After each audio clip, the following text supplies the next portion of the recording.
فيها اليوم mani Tawfekh rek ngeen di dégg ci lépp lu jëm ci seen wàllu wér-gu-yaram ndax suñu produit Tawfekh yi nga xamante ni ay produit bio naturel la yoo xam ne ci gàncax yi nekk suñu réew lañu ko defaree waa Tawfekh ci lan Tawfekh ci wàllu néegu sëy Tawfekh ci wàllum ndoxum siti ba ci Tawfekh ci wàllum hémorroïde Tawfekhu sëy bi mooy produit boo xamante ni moo soxal képp ku am jafe-jafe ci néegu sëy néew kattan jeex na tàkk boo ko jëlee fi nga toog 10 minutes avant rek da ngay dégg jàmm soxna si kontaan nga kontaan néegu sëy bi neex néew kattan ci réew mi jeex na tàkk ak Tawfekhu sëy bi laal ko léegi jooni léegi muy baax léegi cay Tawfekhu sëy bi ak Tawfekhu ndoxum siti képp koo xamante ni jàngoroy ndoxum siti daf la sonal jàpp leen ni di ngeen ci am Tawfekh ndax jeex na tàkk ak Tawfekhu ndoxum siti Tawfekhu hémorroïde bi képp ko am ballonnement wala nga am hémorroïde externe wala interne jàpp leen ni jeex na jàngoroy hémorroïde sonal ñu bëri Tawfekhu hémorroïde moom daa dëkk jële fi lépp am nañu produit boo xamante ni moo leen soxal bu seen yaram di diis du ngeen mën dara yaram bi diis gann ngeen di tayel ba jàpp ni sax dañu leen liggéey fekk na yaram bu diis tong la jàpp leen suñu produit yii bu ngeen ko jëlee di nga oyof tol gaaw leen gaaw jokkoo ak ñun ci 77 593 19 11 wala 77 245 36 39 kon nag Seydina Omar Kayre ngoog borom produit yu baax yi Seydina Omar Kayre mi ñu andil Tawfekh ma ni Tawfekhu néegu sëy bii gaaw leen wuti ko te xam ne sonal nañu bari waaye Tawfekh rek ngeen ciy dégg ak Seydina Omar Kayre borom Tawfekh.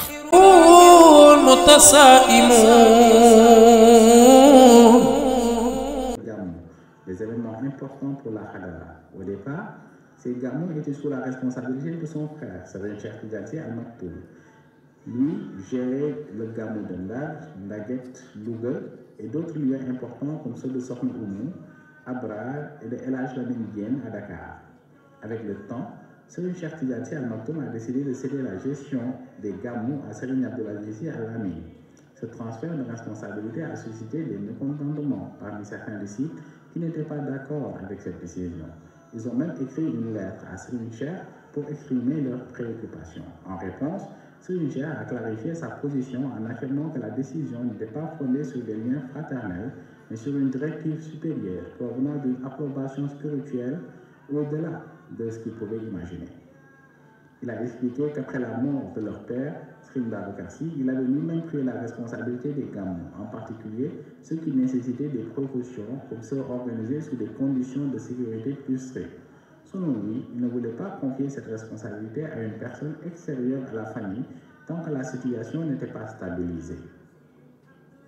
Une fois tout mis en ordre, Serigne Cheikh Tidiane Sy Al Maktoum a estimé qu'il était temps de passer le témoin à Serigne Abdoul Aziz Sy Al Amine, affirmant que cela faisait partie de sa mission spirituelle et de ses responsabilités au sein de la famille Sy et de la communauté.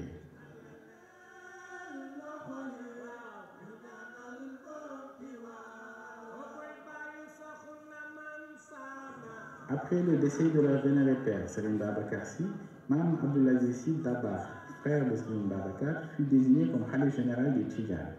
Lors de cette période de transition importante pour la communauté, Serigne Abdoul Aziz Sy Dabakh reconnut les qualités et la loyauté de Serigne Abdoul Aziz Sy Al Amine envers la famille et la Hadara. Il lui confia un rôle crucial en le désignant comme le porte-parole de la Hadara. Ce geste reflétait la grande confiance que Mame Abdoul Aziz Sy Dabakh avait en son neveu, sachant qu'il possédait l'éloquence, la sagesse et la connaissance pour représenter dignement la voix soufie tidjane dans tout le Sénégal et ailleurs. En tant que porte-parole de la Hadara Malikia, Serigne Abdoul Aziz Sy Al Amine devenait la voix officielle de la communauté, transmettant les messages, directives et enseignements spirituels avec clarté et engagement. Ce rôle était d'une importance capitale dans la préservation des valeurs et des principes de la tariqa, tout en assurant la continuité des enseignements hérités de leur grand-père Seydi Hadji Malick Sy et de leur père Serigne Babacar Sy. Serigne Moustapha Sy Djamil de Fass est le fils aîné de Serigne Babacar Sy. Il a un jour exprimé à Serigne Abdoul Aziz Sy Al Amine à quel point il était un pilier central de la famille. Serigne Mansour Sy exprimait à Serigne Abdoul Aziz Sy Al Amine une profonde fraternité et confiance en lui, en disant « Tu es mon frère qui est à mes côtés ». Cela témoigne du lien solide qui unissait les deux frères, non seulement en tant que membres d'une même famille, mais aussi dans leurs responsabilités spirituelles.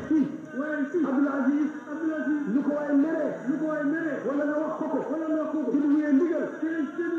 du teggi du yar du dal du yàkkamti da ko koo sosal fa tabarakallah ñu maguñu ko nee na ñoom maguñu ko tofo du magee boo ko ne woon yenul matt léegi nee na ba ma ko yenul matt bu ko ne woon yenul matt yóbbu na ko gaar ba nii la wallahi taala di teg baax mu yenu ko wuti gaar bu gisee mën a jàngale nee na bu gisee mu mën a jàngale jëmee samay tool di toj saraay yi yónnante na sax nee na yónnante fu ma neex yebal ko fu ko neex yebal fu ma ko yebal mu dem fa lu ko waay waxal te du yar doo teggin du dal du ñàkk yàkkamti dañ ko koy yéene De son côté, Serigne Cheikh Tidiane Sy Al Maktoum, dans une déclaration encore plus frappante, affirmait: j'ai un seul disciple et c'est Serigne Abdoul Aziz Sy Al Amine. Tous les autres, vous êtes des disciples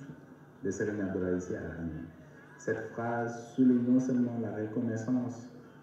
de Serigne Abdoul Aziz Sy en tant que pilier spirituel, mais aussi la confiance absolue de Serigne Cheikh Tidiane Sy Al Maktoum avec lui. Ce dernier allait encore plus loin en affirmant: il est le seul en qui j'ai confiance. Même s'il me disait de mettre ma main au feu, je le ferai sans la moindre hésitation, car je sais qu'il n'y aurait aucun danger pour moi. Ces mots reflètent l'immense respect, la loyauté et l'assurance que Serigne Cheikh Tidiane Sy Al Maktoum avait envers Serigne Abdoul Aziz Sy Al Amine. Cette confiance totale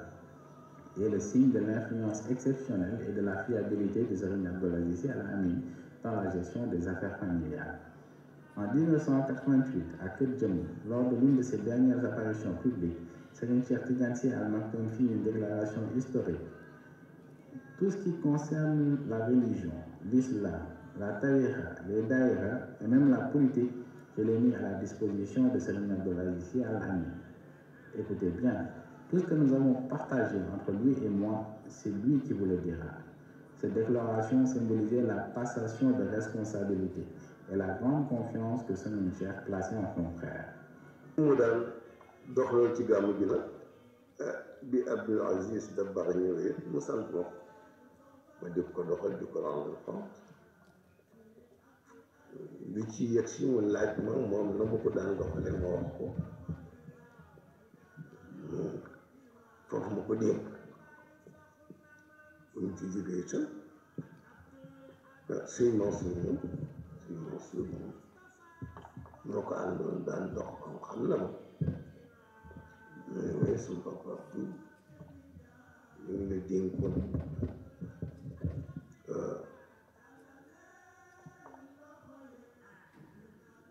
ñoo la jox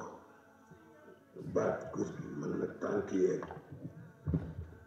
baat beeg yëpp laa la boole jox loolu ñu amee ma am na ñoom bi jéem jox xaw lu ma ci jaaxal ma dellu ci ñoom ñu waxtaane ko joxal ma ay côté ba bi mu fi jógee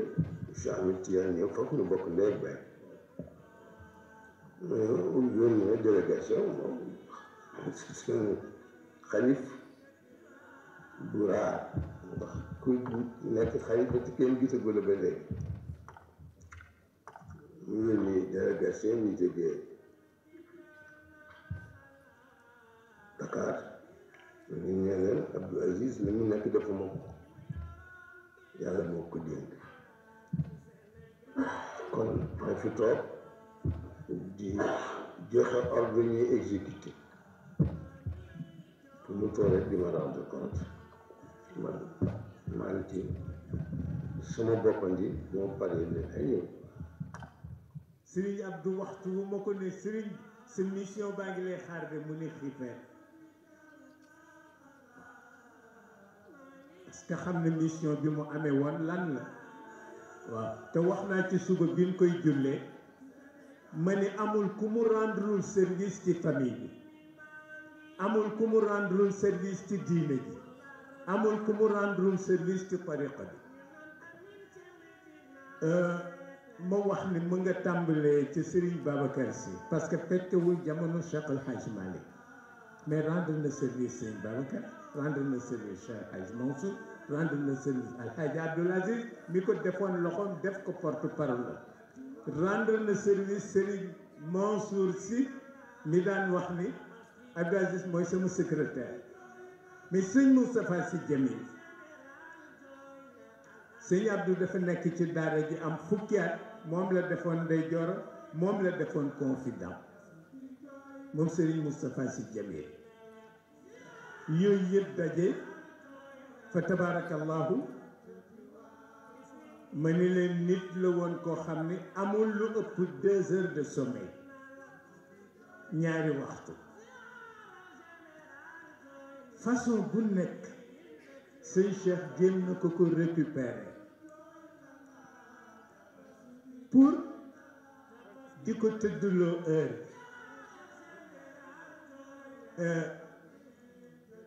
am na jamono sëñ Cheikh daf ko imposer wax ko ni ko 22 heures bum la fekkati nga nekk ak ay nit 22 heures na fekk nga tëju yaag sa njabootu biir sa soxna ak say doom sëñ bi dafa am kum ci combiné loon di ko téléphoné di ko laaj ndax sëñ Abdou retiré na muy rahmatullah alayhi mbay si la mais defu ko lu mat ñaari weer ko mu ne def dañ ko bëgg a dofloo waaw boobu daal moom mënu ko ñu ko bàyyi ci li mu nekkoon kër gi transformé woon na ko mu nekk milieu intellectuel boo xam ni les plus grands écrivains fii lañ daan tase pendant les vacances ñun daawuñu nelaw guddi amoon na ci un dramaturge bu ñu daan wax Abdou Antaka yoo xam ni toute la nuit dafay fanaane bind fii la ñu daan tase ci daara ji boole yeneen intellectuels yoo xam ni xamuñu tëdd guddi waaw les plus grands contestataires fii la ñu defoon seen base ci kër gi ñun ñoonu nampal moo tax dañu gimmi rek appartenir au front du refus loolu la yàlla dogal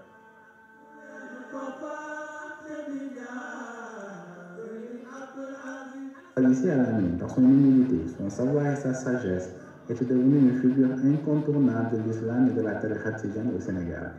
Son respect envers les autres chefs religieux était immense, et cela se répétait dans la manière dont il se comportait avec eux.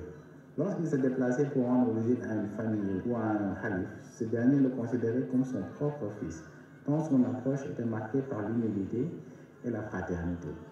Cette considération universelle témoigne de l'héritage spirituel et moral de Serigne Abdoul Aziz Al Amine, qui a toujours œuvré pour l'unité et la paix au sein de la communauté musulmane sénégalaise, tout en préservant les valeurs enseignées par son père, Serigne Babacar Sy, et de son grand-père, Seydi Hadji Malick Sy. Sy Al Amine ku bëggoon mbokk la Seydi Abdoul Aziz Al Amine ku fonkoon njabootu sunu maam Cheikh Seydi Hadji Malick la Seydi Abdoul Aziz Al Amine ku fonkoon jullit yépp la Seydi Abdoul Aziz Al Amine lépp lu mës a am daf koy bokk jullit yépp baax yaru nekk nag responsable roy turandoo ki yu bari na su réew mi sax masaan ñëw day daal di seeti kilifa ga ca Tuuba seeti ka ca Njaasaan seeti ki ca Laayeen seeti ki ca Ñaseen ñoom ñëpp waxtaan ak ñoom su ñëwee woo rajo bi ak télévision ñu toog mu ne daal réew mi ñun ñëpp doo ko bokk ci li ñu bëgg ci réew mi mooy jàmm. fu mu sa toll rek Serigne Abdoul Aziz Al Amine taxaw na ci bu réew mi yëngoo ci côté bu mu mën a doon moo xam ci wàllu politique la moo xam ci wàllu diine la moo xam ci wàllu bu mu mën a doon rek ci wàllu social moom Serigne Abdoul Aziz Al Amine daf daan taxaw. Aziz Al Amine roy na it baayam turandoom xaritam kan Alhaji Abdoul Aziz ci lan ci relation yi mu amoon rek Monseigneur Thiandoum moo tax Seydi Abdoul Aziz Al Amine am relation ak Monseigneur yi fi nekk yëpp nuy ay xaritam mu sopp leen lool di waxtaan ak ñoom. Monseigneur Adrien Sadou mais daawul jóg ci Sëñ Abdou c'est-à-dire il avait d'excellentes relations avec l'Église. te nekkee woon itam diggante réew mi ak bitim réew lu xew Maroc ma nga fa ma nga Irak ma nga Makka ma nga Cham ma nga rabitatul alam islami ligue mondiale islamique ba nekkoon sa membre boo xamante ni nii membre actif la mu ngi ci conférence yi mi ngi ci xew-xewu diine yi rawatina tariqa Cheikh Ahmed Tidiane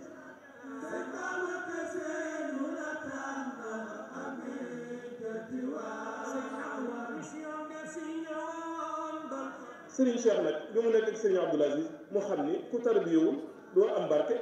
ñu ubbi gor ay tool ca bu leen tuddee ko Madina si googa mu dem a dem ba Serigne Cheikh jotam ma yëpp ko Serigne Abdoul Aziz laa ni nag gérer liggéey taxaw ca taxawaay bu am solo taxawaay bu rëy ànd ko képp ku Serigne Cheikh Tidiane si Al Maktoum ànd ca képp ku Serigne Babacar si am ànd ca képp ku Serigne Hadj Malick am mu nekk nag koo xam ne nag moom liggéeykat la moom Serigne Abdoul Aziz Al Amine la ko Serigne Cheikh bàyyi woon damay wax ne bu fa bàyyi woon benn hectare ak moom léegi yóbbu na ko ba 10 yóbbu na ko ba 100 yóbbu na ko ba 200 hectares 300 hectares 400 hectares nit ñi di ko bàyyi foofa ñu loolu yàlla daan wax ni ndaw yàqu barmool la lu mu duuf duuf faaxas mu ni kon nag ndaw ñi il faut nag ma jege leen moo tax moom ci boppam moom daawul wax ne ndaw ñi ñëw leen jege si waaye moom moo daan jóg ci boppam di jege ji ndaw. jamono bi mu nekkoon yow la ngay xante mooy ña nga xam ne xëy na yàlla dénk na leen muy sa njaboot nga seet naka nga leen mën a orienté ci seen wàllu diine naka nga leen mën a orienté ci seen wàllu tarixa naka nga leen mën a orienté pour ñu gën a jàppalante bëggante demalante mais moom loolu moo doon xeebal. sëñ Abdou ku yaatu woon la ku mënoon a yaatal la ku mënoon a muñ la ku mënoon a dimbale doomu aadama yi ku fonkoon diineem la ku fonkoon tarixam la ku fonkoon fameem la ku mënoon a benn la taalibe yi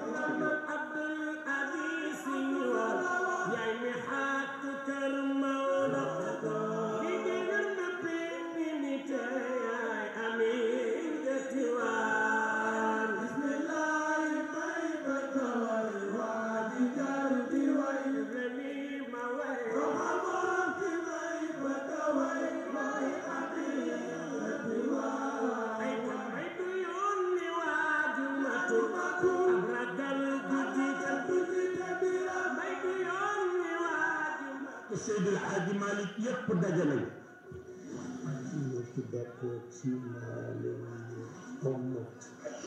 mais bokk d'accord ci ni naa leen wommat waaye nag li sëñ Abdou Lahad waxoon rek mu ni omat boo xam ne léegi nga dem alaxira matu la yàkkamti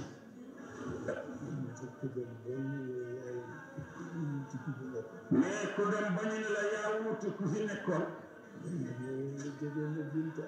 nee na jege nga buntu alaxira. xibaaru marax yi li ci gën a fës benn ponk la Serigne Abdoul Aziz Sy Al Amine dëddu na khalife général des Tidianes doon ci Serigne Babacar Sy ak soxna Astou Kane.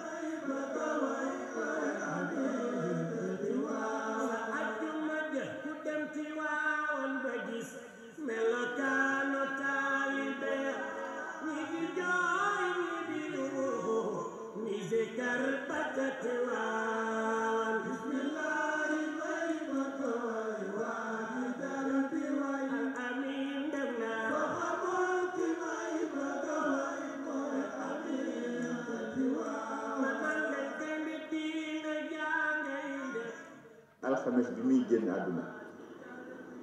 vers les coups de suma jumul vers 18 heures comme ça ci néegam mi ngi tëdd maa ngi taxaw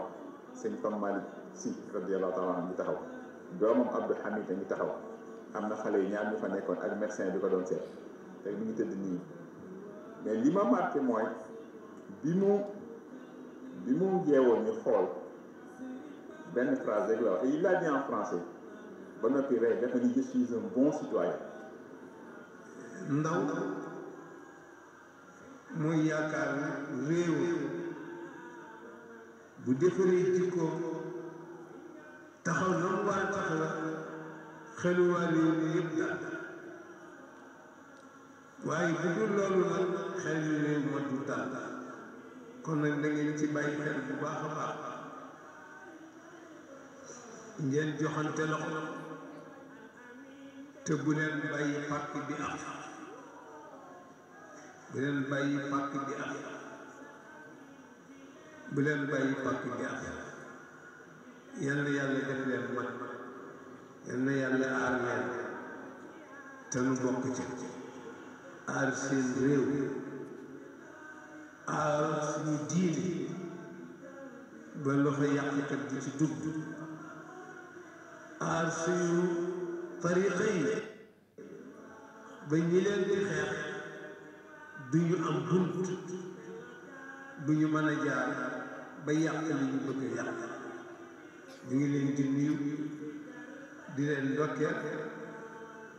di leen waxati yal nañ fi daje déwén te déwén dàq ren sallallahu alayhi wa sallam wassalaamu aleykum wa rahmatullahi wa barakatuh